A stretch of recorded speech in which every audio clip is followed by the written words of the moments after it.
Passo então a palavra ao professor Marcelo Bonizzi, antes Bonício, que é, além de professor da Faculdade de Direito, também procurador do Estado de São Paulo.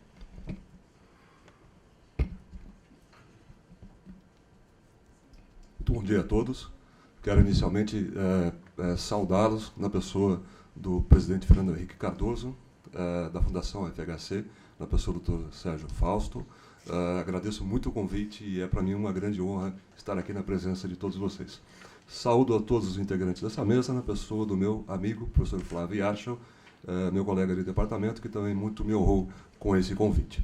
Aproveitando a dinâmica do evento, se já me permitem, eu vou diretamente ao assunto, que é arbitragem e Estado. Não é? E quando eu preparo alguma coisa nesse sentido, eu tenho a impressão de estar como um estranho no ninho. Não é? Porque a arbitragem nasce num contexto puramente liberal. E então hoje nós falamos que o Estado pode se submeter à arbitragem. Mas o Estado é marcadamente conservador, o Estado é recheado de indisponibilidades, o que gera já um paradoxo de início, ou seja, quando que o Estado se submete à arbitragem? Para nós chegarmos a esse entendimento, é preciso enxergar um pouco a progressão ou a evolução do Estado nos últimos 100 anos. Não é? Nós saímos de um Estado marcadamente liberal, embora não totalmente, onde o laissez-faire, o laissez-passer, marcava o modo de agir, o caráter estatal.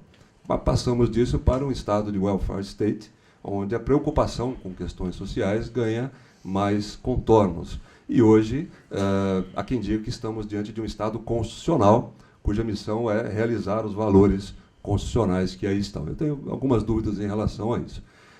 Nesse contexto, o Estado deixa de ser, no contexto atual, um mero observador ou regulador das atividades privadas. O Estado é parceiro. Né? O Estado constrói estradas, pontes, firma contratos internacionais. E, nesse contexto, como o próprio professor Carmona já antecipou, a arbitragem torna-se fundamental. Mas em que contexto? Bom, não é de segurança, saúde ou educação, mas é um contexto em que o Estado é parceiro de grandes empresas, de outros estados, não é? E precisa celebrar negócios de grande vulto. Aí aparece a arbitragem. E também, e curiosamente, o Estado não vai à arbitragem porque ele quer, porque ele deseja a arbitragem. Porque se fosse assim, um novo paradoxo nasceria. O Estado abandona a jurisdição que ele próprio criou. Eu, o Estado, mas o Estado não sou eu, só uma retórica, aliás, não é, não. O Estado, então, precisa ir à arbitragem para poder fazer, celebrar contratos internacionais, acordos internacionais. Porque a jurisdição que ele próprio criou, é óbvio que ele não vai abrir mão. Não é? Afinal de contas, dentro da jurisdição que ele, Estado, criou, ele está recheado de prerrogativas, de vantagens, não é? De confortos que a lei dá, por conta da indisponibilidade dos direitos que ele tutela. Portanto, é nesse cenário que nós precisamos encontrar, e eu dou um exemplo concreto. Né? Há 5 anos atrás, por exemplo, com o intuito de melhorar as obras do metrô, o próprio Estado e o metrô celebraram contratos internacionais com empresas canadenses, com empresas americanas, visando um maior investimento nas linhas de transporte. Aí estava um contrato típico, né, com uma cláusula de arbitragem que já remetia a CCI por conta ou por exigência de mecanismos de financiamento mundiais, como o BID, como o Banco Mundial de Desenvolvimento. Ou seja, o banco financiou essa obra e, ao mesmo tempo, colocou como exigência para que essa obra, para que o financiamento saísse, que qualquer litígio fosse solucionado pela arbitragem. O Estado não queria ir à arbitragem, ele se sente confortável com a sua própria jurisdição, mas vai, não é, justamente por conta de um cenário internacional, de um mundo globalizado. Então, é esse o contexto inicial e com todos esses paradoxos. Como, então, o Estado se desenvolve dentro da arbitragem? Se ele é marcado por indisponibilidades, não é, dinheiro público, e, ao mesmo tempo, a arbitragem nasce num cenário puramente liberal. Como se resolve isso? Não se resolve. A ideia de indisponibilidade é, antes de tudo, uma ideia proteiforme. Ela visa dar proteção aos interesses que estão sendo discutidos numa determinada arbitragem.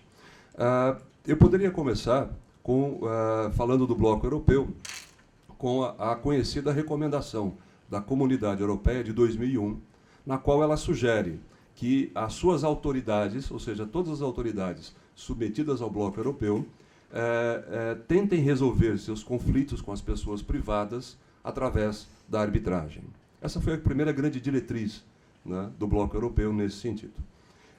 Todos os países, então, se sentiram mais confortáveis e passaram a migrar para a arbitragem ou a aceitar a arbitragem de uma forma mais intensa.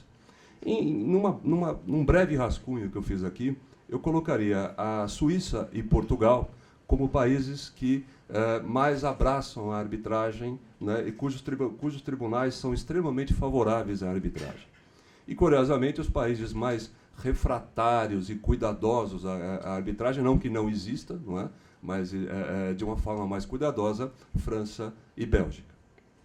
A Suíça só admite a Suíça admite a arbitragem desde que não exista proibição expressa no campo legislativo suíço. Ou seja, está aberto desde que não exista uma proibição. E lá só há proibição quando o tema se tratar de matéria fiscal, portanto tributária, arrecadação de impostos, ou quando se tratar de uma função tipicamente pública. Então, saúde, educação, segurança. Em relação a esses temas, efetivamente, não pode haver arbitragem. Vejam que o sistema é totalmente aberto em relação a isso, né? Na França e na Bélgica, o peso doutrinário que a ideia de incapacidade do Estado de submeter a arbitragem, porque tutela interesses indisponíveis, é o que dá fundamento à ideia de que o Estado não pode ou não deve submeter a arbitragem, senão em situações especificamente permitidas. O artigo 2060 do Código Civil francês, na sua linha 2ª, estabelece os elementos públicos que podem ser submetidos à arbitragem. Então, o artigo 2060 do Código Civil francês, na sua linha 2ª, fala que quando o Estado estiver participando de atividades industriais ou comerciais, ele está livre para se submeter à arbitragem. Aí incluído, inclusive, as ideias de contratos de parceria público-privada, não é? Houve depois uma legislação específica, que é o artigo 11 da Ordonnance Française de 2004, em seu artigo 559. Já a Bélgica pode também celebrar arbitragem quando houver lei específica nesse sentido. Então, tanto França e Bélgica, poderia fazer um resumo, exige autorização legislativa específica para que o Estado possa se submeter à arbitragem. Na Itália, o Código de Contratos Públicos permitia a celebração de arbitragem com entes públicos, mas uma lei, a chamada Lei Financeira de 2008, restringiu em muito essa possibilidade. Em 2010, o Decreto Legislativo número 53 incorpora as diretrizes do Bloco Europeu, a diretriz de 2007, e volta a permitir a arbitragem com entes públicos. No entanto, os tribunais italianos são extremamente conservadores em relação ao tema arbitragem e Estado, daí porque esse tema não foi muito adiante. Já em Portugal, como eu já adiantei, a ideia ganhou uma dimensão muito maior e uma aceitabilidade também muito maior. O Código de Processo nos tribunais administrativos, que é de 2002, ampliou consideravelmente as possibilidades do Estado submeter à arbitragem. E há, inclusive, lá, desde 2009, o chamado Centro de Arbitragem Administrativa. Portanto, uma instituição pronta para lidar com arbitragens envolvendo o poder público. E os tribunais, até onde eu pude perceber, são extremamente liberais. Já na Espanha, não há um código específico, nem um conjunto específico, mas sim várias regras esparsas, ora permitindo, né, ora restringindo a arbitragem. Os tribunais são conservadores, mas em 2001, para os senhores verem como o tema já é antigo, houve uma tentativa de se criar um conjunto de regras dando um conforto ao Estado dentro da arbitragem. Mas isso, efetivamente, não foi adiante. E se nós sairmos do bloco europeu e formos para os Estados Unidos, precisamos pensar no circuito federal, não é? E dentro do âmbito federal, somente após 1996 é que os entes públicos foram autorizados, e mais do que isso, incentivados a submeter à arbitragem. Nos Estados Unidos é marcadamente liberal, então isso nós temos que dar também, ou fazer uma conexão com essa ideia. Antes, no entanto, de celebrar a arbitragem, o ente público está obrigado a editar diretrizes dentro das quais essas arbitragens poderão se desenvolver. Não é totalmente livre, existe uma ideia, né, de uma obrigação de que antes da adoção da arbitragem se fixe diretrizes. E, por último, lá nos Estados Unidos, no âmbito federal, a arbitragem deve ser afastada com os entes públicos quando, em primeiro lugar, houver a conveniência de se criar um precedente a respeito do tema. Precedente lá é fonte de direito, coisa que aqui eu ainda particularmente resisto a acreditar a ideia de que precedentes sejam fontes de direitos. Caso contrário, o árbitro estaria submetido a ela, coisa que não me parece. Lá também não deve haver arbitragem com entes públicos quando houver políticas governamentais em pauta. Também não se deve ter arbitragem quando houver uma grande disparidade ou possibilidade com outros casos, quando a decisão arbitral afetar outros entes públicos ou empresas particulares, e também para se preservar a conservação e, de alguma forma, o sigilo da documentação pública. E aí, efetivamente, terminando e retornando à Europa, embora de vez em quando eu tenha a impressão que a Inglaterra não faz parte da Europa, lá na Inglaterra é muito utilizada a arbitragem, há uma autorização específica desde 96, porque lá também se tem a noção de que o particular e a administração pública estão no mesmo patamar. Não há diferenciação nem a necessidade de uma proteção especial para entes públicos. Essa breve resenha apenas demonstra que o mundo inteiro se preocupa com a arbitragem que envolva entes públicos, não é? E nós, aqui no Brasil, embora não seja exclusividade nossa, temos uma preocupação adicional devido ao, infelizmente, alto grau de corrupção que nós temos nesse país. E quando se coloca a arbitragem envolvendo entes públicos, imediatamente mecanismos de controle, como o Ministério Público ou o Tribunal de Contas, ficam assustados com isso, ficam preocupados, como se necessariamente colocar a arbitragem para atividades governamentais seja um fator de risco. Quando nós, e a experiência demonstra, sabemos aqui de dentro que efetivamente não é. Então precisamos romper esse dogma. Para romper esse dogma, apenas em 2015, vejam que nós estamos comemorando 20 anos da lei de arbitragem, apenas em 2015, a nossa lei de arbitragem passa a tratar diretamente da arbitragem envolvendo entes públicos.